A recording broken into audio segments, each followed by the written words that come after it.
Whoever you are, come to this place.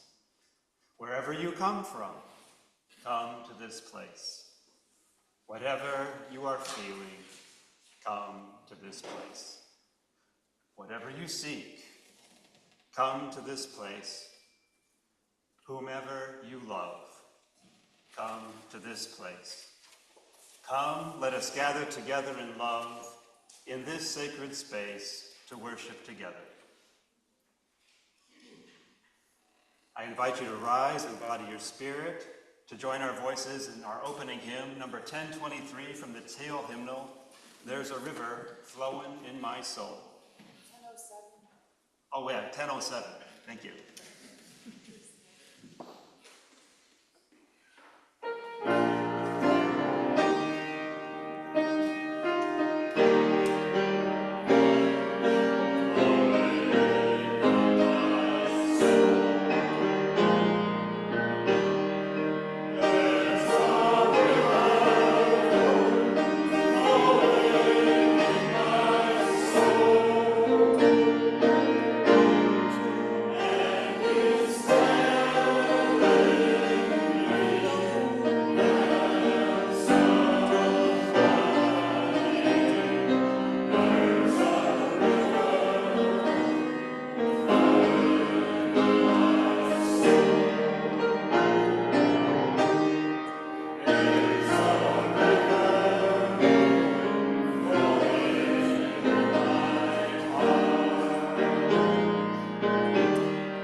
Please remain standing as Chris Stosowski lights our chalice with these words by Albert Schweitzer. At times, our own light goes out and is rekindled by another spark from another person. Each of us has cause to think with deep gratitude of those who have lighted the flame within us.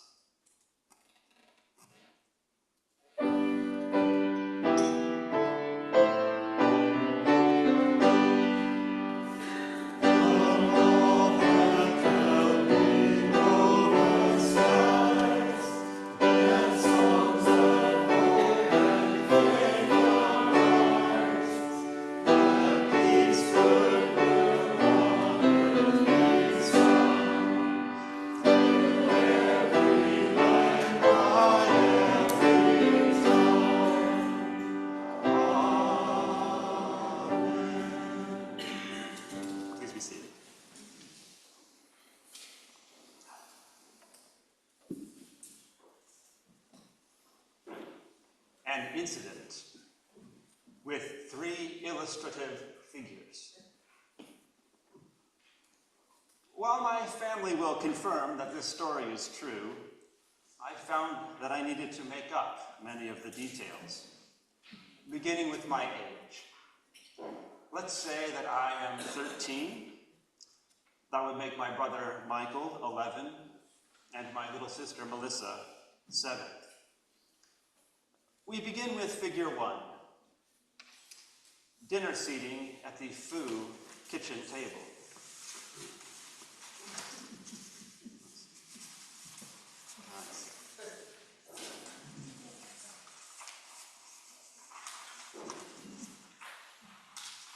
See this? Oh, I like that. Yes, I will. I enlist the help. The important thing to note here is that my little sister Melissa and I sit across from one another on opposing sides, long sides of the table. Next, figure 2.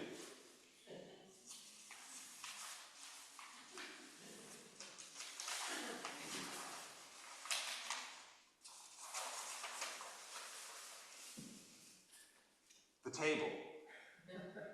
A plain, light-colored Scandinavian affair with an unusual feature. A wide, shallow drawer accessible from either of the long sides of the table. In this drawer are napkins.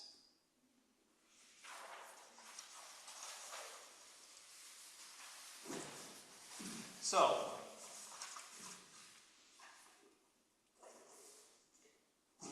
we're eating dinner, and Mom calls for napkins.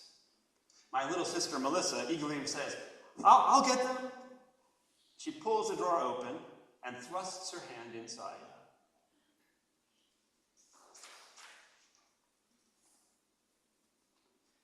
I don't know why I did it. And Melissa, I am sorry. Perhaps I wanted to be the one to get the napkins. Perhaps my sullen adolescent self was ashamed by your willingness to help. But whatever the reason, I reached under the table and yanked the drawer back toward myself. There followed crying, yelling, protesting. I probably tried to blame my brother Michael. I'm sure he just wanted to eat his dinner. Thankfully, the hurt was minor. But after this incident, whenever we needed napkins at dinner time, first, my mom would name one of the children as the napkin fetcher. My dad would proclaim, "Everybody stop, nobody touch the drawer." And only then would the napkin fetcher be allowed to open the drawer and fetch the napkins. This protocol was strictly enforced for upwards of 20 years. Until my parents moved into a new house. The table with its drawer and napkins was again placed in the kitchen.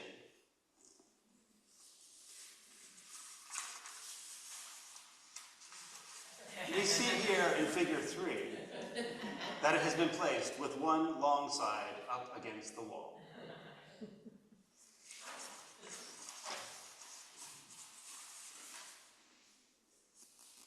Thank you for listening.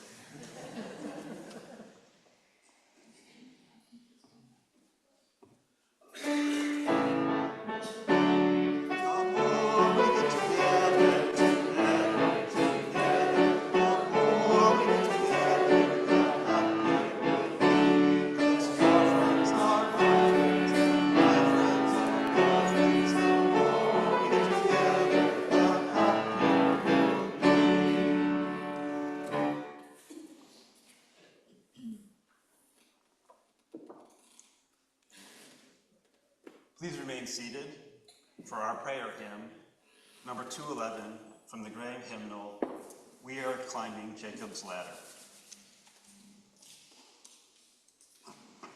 Thank you.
silence that follows a spoken prayer, you are invited to come forward and light a candle for any joys or concerns that you hold in your heart this morning.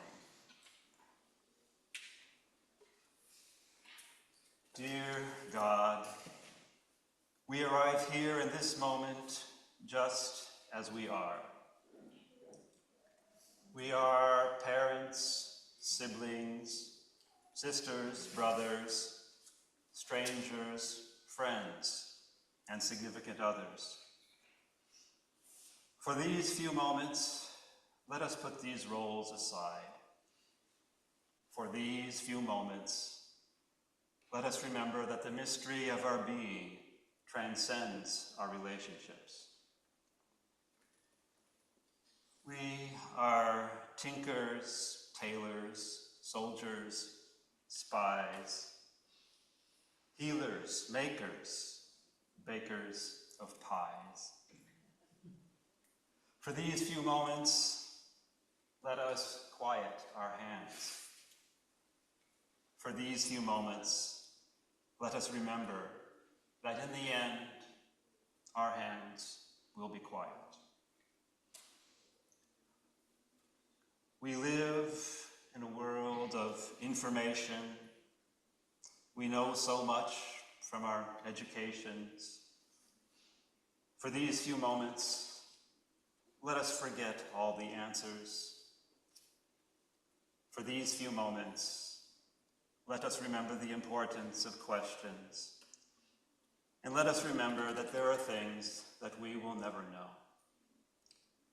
For thine is the kingdom and the power and the glory forever. Amen.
will light 2 final candles, one for the joys and concerns of those beloveds joining us virtually, and one for all else that we hold in our hearts and minds this morning.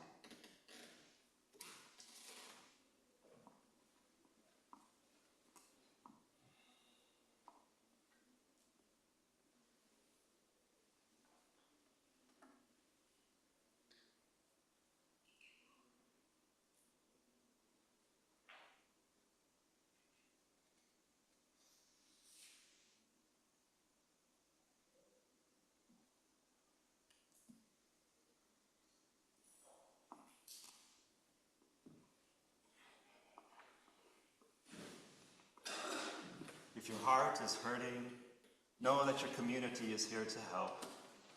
Please reach out with any needs.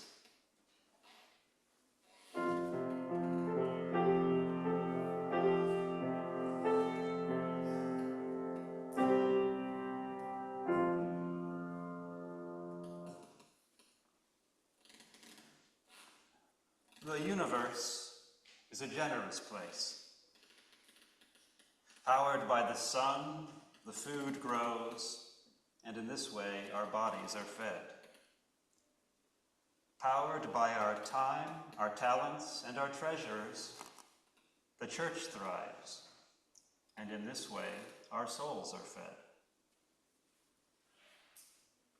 For those of you watching the service online, you may contribute to a virtual offering plate using the Donate button on our website, or by mailing a check to the church office. I now invite the ushers to come forward.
For all that you give and all that you do for our church community and its wider concerns, we give thanks.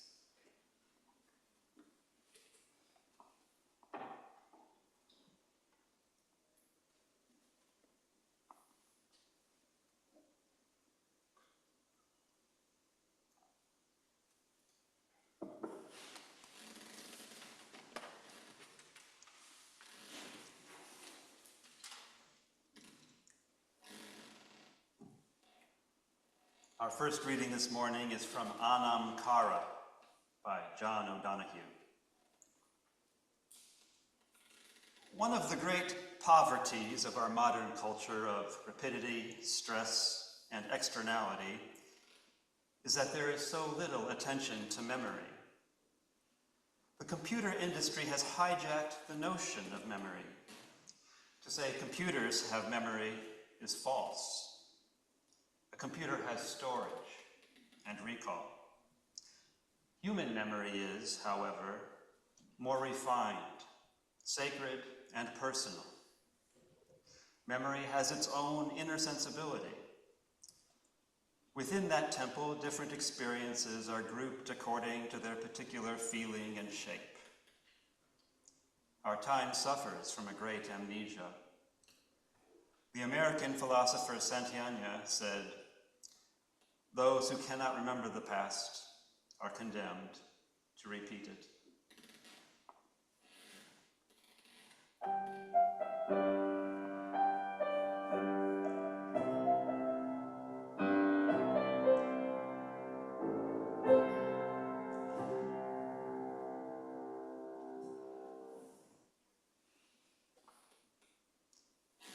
And our second reading from the book of Matthew, chapter 22, verses 35 through 40. Then one of them, which was a lawyer, asked him a question, tempting him, saying, "Master, what is the greatest commandment in the law?" Jesus said unto him, "Thou shalt love the Lord thy God with all thy heart, and all thy soul, and all thy mind. This is the first and great commandment. And the second is like unto it. Thou shalt love thy neighbor as thyself. On these two commandments hang all the law and the prophets."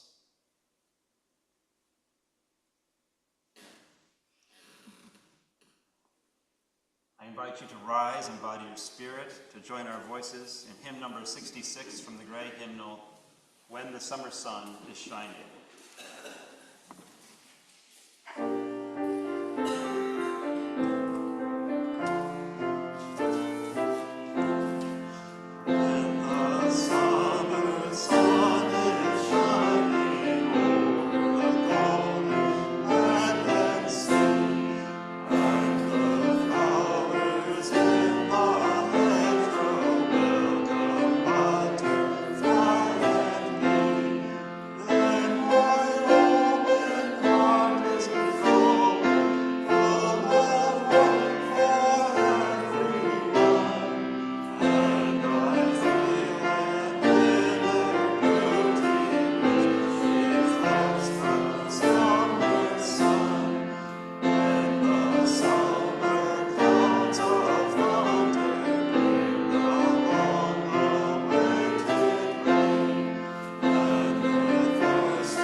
When I turned 20, I discovered that I had the power to remember events from my life that had happened 5, even 10 years in the past. Amazing. Since then, I've played a memory game on my birthday each year.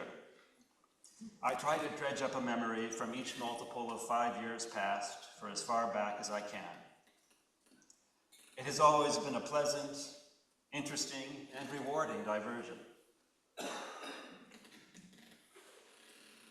As I stand in this pulpit this morning, I'm going to examine several facets of the gem that is memory. And, as I often do, I will invoke God and refer to the teachings of Jesus in the process. And yet, I am not what most would consider a traditional believer. And here, at Channing Memorial Church, I am comfortable with this state of affairs. And as you sit in the pews, I encourage you to listen with an open heart.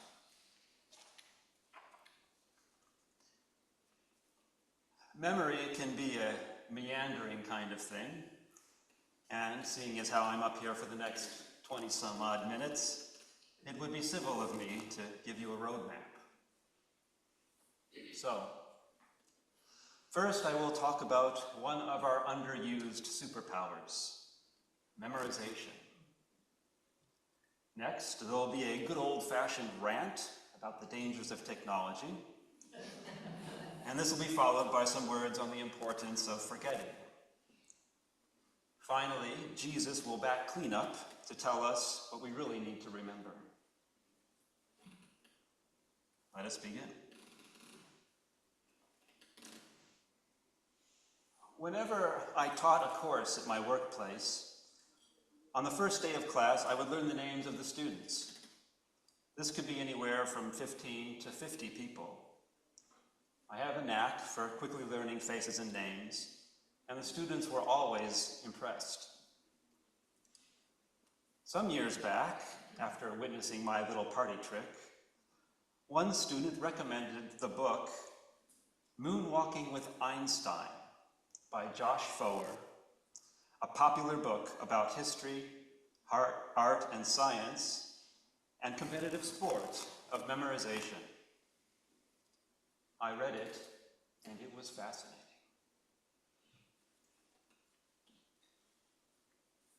Consider the beginning of the book of Matthew. Verse 1, the book of the generation of Jesus Christ, the son of David, the son of Abraham. Verse 2, Abraham begat Isaac, and Isaac begat Jacob, and Jacob begat Judas and his brethren. 3, and Judas begat Pharez and Zara of Tamar, and Pharez begat Esram, and Esram begat Aram. All right, come on, everybody now. Join in if you know the words. And Aram begat Aminadab, etc., etc., etc. It may seem a daunting task to memorize the 42 generations of the genealogy of Christ, but I am sure that it has been done. You probably have memorized similar things in your lifetime.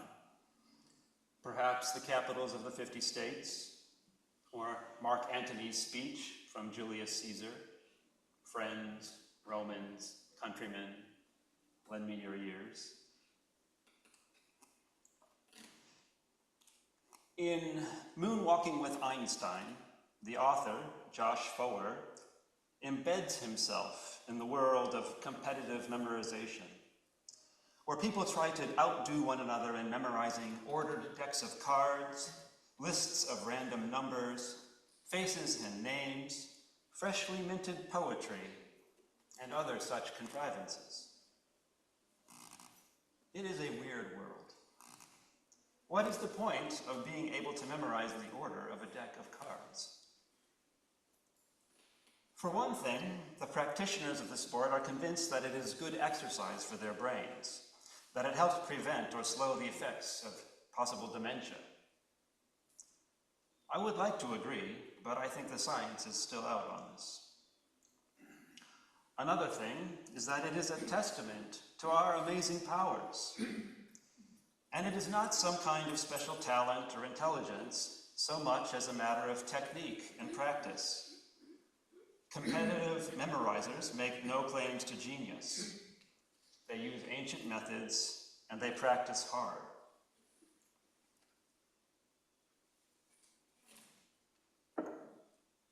These days, especially in Western cultures, memorization tends to be viewed as mechanical and unimaginative.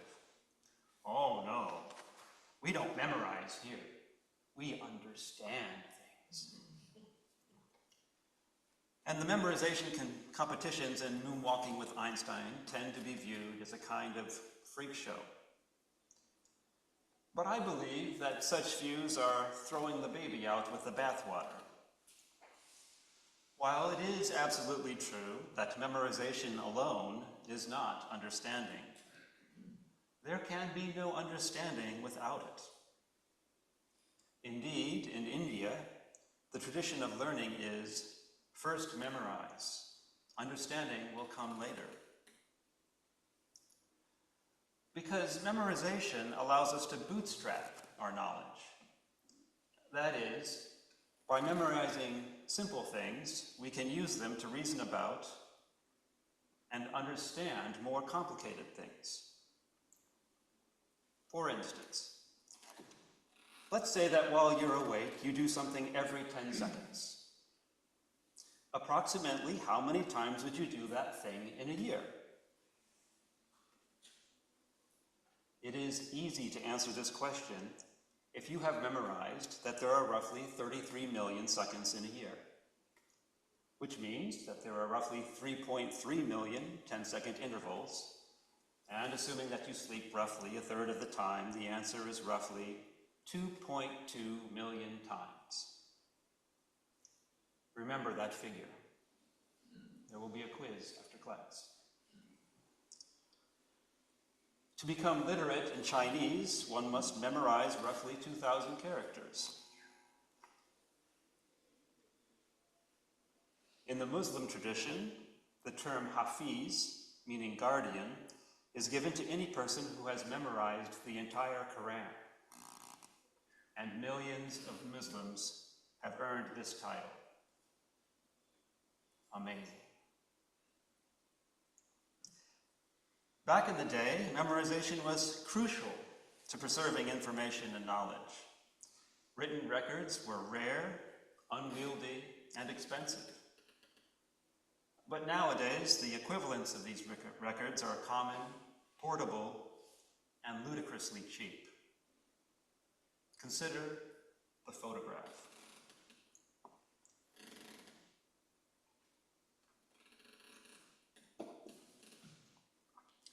Early in the history of photography, having your picture taken was a once, maybe twice in a lifetime event. Photos were treasured possessions. They were framed and passed down from generation to generation. But this changed as technology marched forward. In my own lifetime, it used to be that we would take photographs on special occasions. Weddings, funerals, babies, birthdays, graduations, vacations. We accumulated hundreds of photos. Some went into albums, most went into boxes. And with the advent of digital photography and storage, we still take photos on special occasions, but we also take them on ordinary occasions. Heck, we even take them on non-occasions.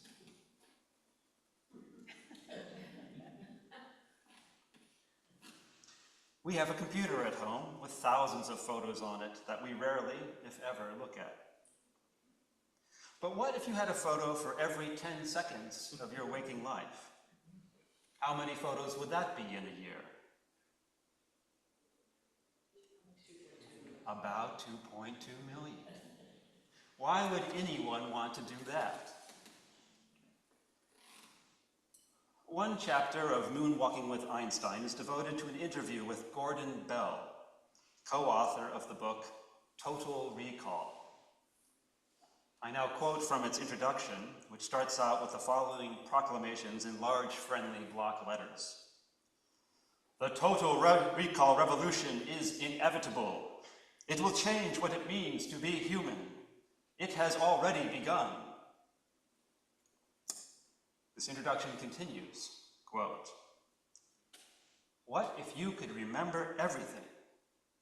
Gordon Bell and Jim Gamel draw on their experience from their My Life Bits project at Microsoft Research to explain the benefits to come from an earth-shaking and inevitable increase in electronic memories. In 1998, they began using Bell, a luminary in the computer world, and modest, as a test case, attempting to digitally record as much of his life as possible. Photos, letters, and memorabilia were scanned. Everything he did on his computer was captured. He wore an automatic camera, an arm strap that logged his biometrics, and began recording telephone calls. This experiment and the system they created to support it put them at the center of a movement studying the creation and enjoyment of e-memories.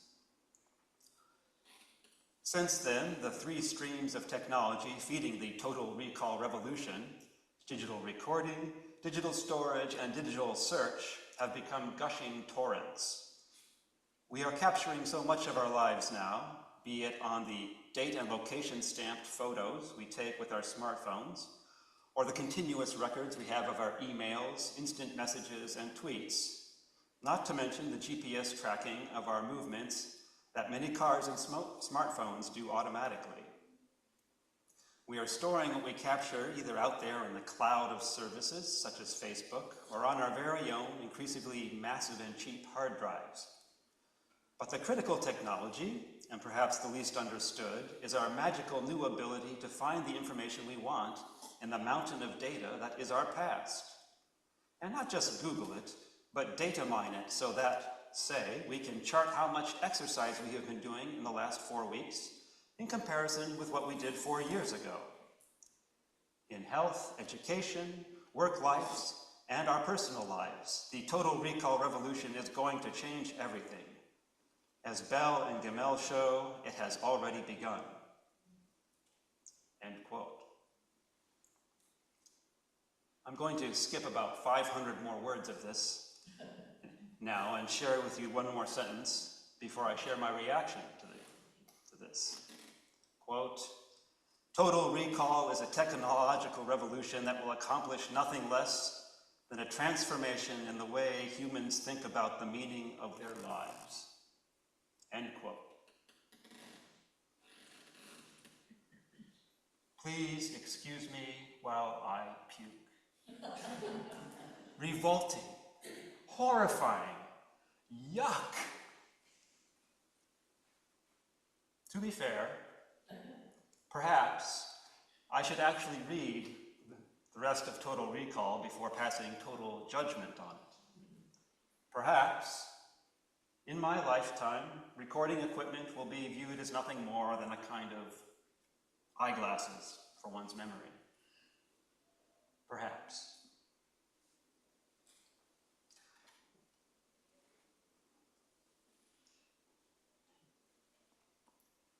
Whenever I have a strong reaction to something, I have found that it is a valuable spiritual practice to stop and ask myself, what is it about this thing that I fear?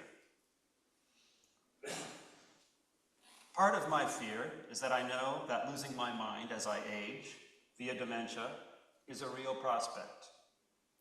And the excerpt from the book reminds me of this prospect. Part of my fear is that while I feel that my life is more than the sum of my digital data streams, the future, painted by Total Recall, seems to say otherwise.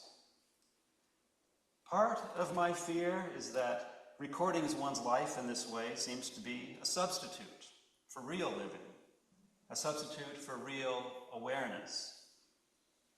And unaware people are dangerous to themselves and to others. But none of these things are what really scares me.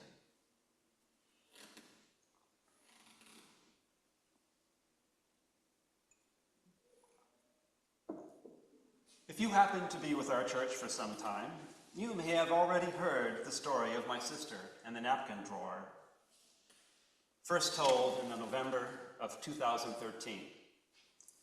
What you may not have heard is what happened after I shared it with the congregation. I was particularly proud of this little remembrance story, and so I emailed it, along with photos of the 3 illustrative figures that I had drawn, to my father, mother, sister, and brother.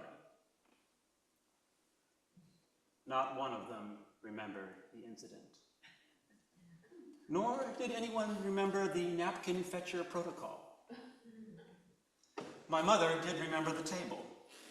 Don't we still have that table in the kitchen? She asked me. And when I gave this sermon and retold the story in 2015, my mother happened to be visiting and in attendance.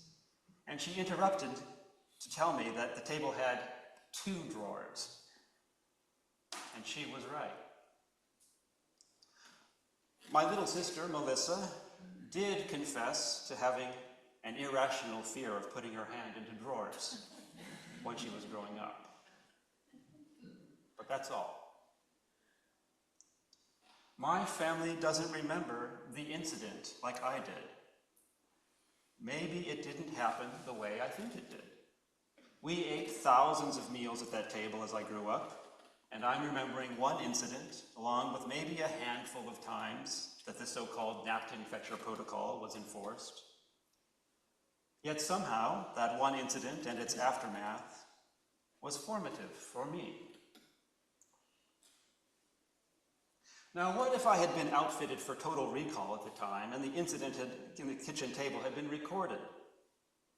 I could flaunt it in the face of my family. I could relive the moment, my little sister Melissa shrieking and crying, my parents yelling. I could post the video on the internet for all to see. Would this help me to make sense of it? Would this help me to make a story of it? Would this help me to enrich my life? I don't think so. The section of the book Anam Cara, from which today's first reading came, is titled Memory, Where Our Vanished Days Secretly Gather. I find that title somehow magical and potent. Memory, Where Our Vanished Days Secretly Gather. To me, it suggests that as we live, we are all the while accumulating a treasure trove of memory and meaning, and it is up to us to discover it, to unearth it. And I think O'Donoghue, apologies for misspelling his name in the printed program, I think O'Donoghue hits the nail on the head. There is a difference between memory and storage, between recall and remembrance. And as a society, we have conflated these things. It takes work, the work of the soul, and time, the time of living, to make a treasured memory out of the raw material of recall. And the rewards are great. And so what I really fear about total recall is that we would deny ourselves these rewards. Because staring at a screen and doing an instantaneous search on a hard drive full of data is not the same thing as living your life and looking back in your mind's eye. Total Recall was published in 2009. And while a lot has changed in the world of technology since then, I'm not really seeing the total recall revolution that the authors so boldly proclaimed. I don't see people wired up to record their every waking moment. And I'm glad for that. Though I remain wary. Anam Cara is a Celtic phrase that roughly translates as soul friend. Nice. And where did I learn of the book Anam Cara by John O'Donoghue? From my little sister, Melissa.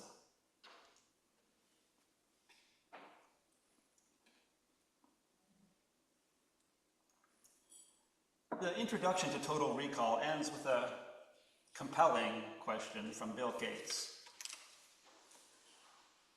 What would happen if we could instantly access all the information we were exposed to throughout our lives? I think I'd throw up. I don't want to be able to access all that information. Most of it is eminently forgettable. Life is not about remembering everything, and moreover, there are going to be errors in the process. I'm going to forget some things that I want to remember, and I'm going to remember some things that I'll want to forget. After all, to quote Sir Michael Philip Jagger, you can't always get what you want. And there can be joy in forgetting and then re-experiencing, rereading a book or rewatching a movie, or getting reacquainted with an old friend. God, grant me the serenity to accept the things I cannot remember, the wisdoms to understand the things that I can, and the courage to face the difference.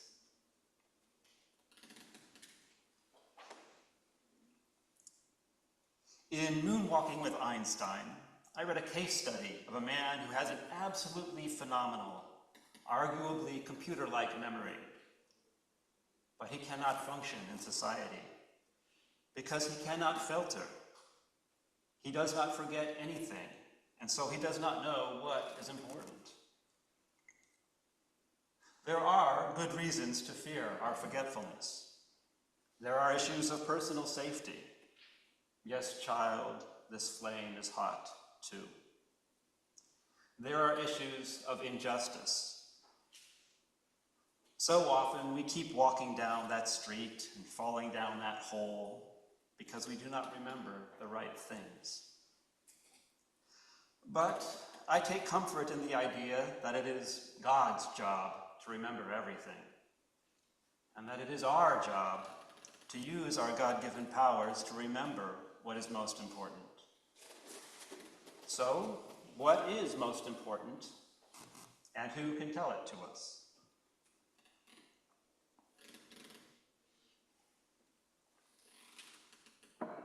Ironically, when I was first working on this sermon, I had trouble remembering the name of the student who recommended me the book, Moonwalking with Einstein. I did eventually remember it, though. His name, Jesus. God is laughing at me again. So what does Jesus have to say? Then one of them, which was a lawyer, asked him a question, tempting him and saying, "Master, which is the great commandment in the law?" Jesus said unto him, "Thou shalt love the Lord thy God with all thy heart, and with all thy soul, and with all thy mind. This is the first and great commandment. And the second is like unto it. Thou shalt love thy neighbor as thyself. On these two commandments hang all the law and the prophets." For whatever reason, I've never had trouble remembering the gist of this passage. And, in contrast, I've never really learned the 10 Commandments. Indeed, this week I quizzed myself on them. After floundering around for a bit, I managed to remember 6 of them. D-. But I contend that these 2 commandments, originally from Deuteronomy and then brought forth by Jesus in today's reading, love God and observe the golden rule, will never steer you wrong. And look at the connecting bit in verse 39. And the second is like unto it. That is, the golden rule is like unto, that is, the same thing as loving God with all your heart and soul and mind. So really, that's only one thing to remember. The rest, as Rabbi Hillel so eloquently put it, is commentary. Amen.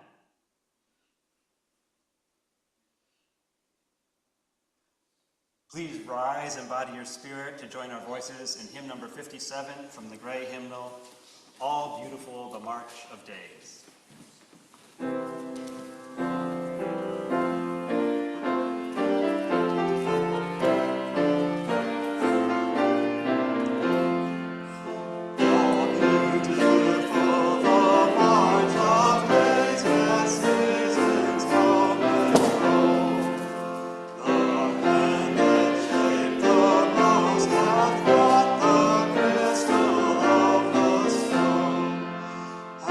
So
Go forth.